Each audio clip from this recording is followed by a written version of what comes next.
তোমরা অনেকেই জানতে চাইছিলে যে আমরা কোথায় এসেছি। তো চলো বলেই দিই আমরা কোথায় এসেছি। এটা হলো একটা কালিম্পংয়ের অফবিট প্লেস, যে জায়গাটা ভীষণ সুন্দর। তো আমরা রয়েছি এই হোমস্টেটাতে।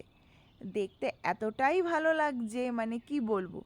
তো তোমরা যদি কখনো এদিকে আসতে চাও, কালিম্পং, কার্শিয়াং, দার্জিলিংয়ের এই অফবিট প্লেসগুলো একবার একটা ট্রাই করে দেখো। আমি বলবো ভীষণ ভালো লাগবে।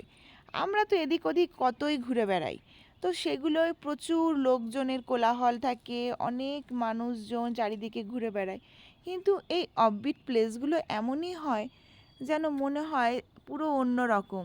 সমস্ত জায়গা থেকে একটা আলাদা ব্যাপার আছে, যেখানে তোমাদের আসলে না খুবই ভালো লাগবে।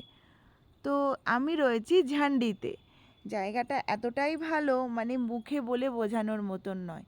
হ্যাঁ, আমরা ঝান্ডি বেড়াতে এসেছি, যেটা কালিম্পংয়ের একটা অফবিট প্লেস। এটা একটা ভিলেজ এরিয়া।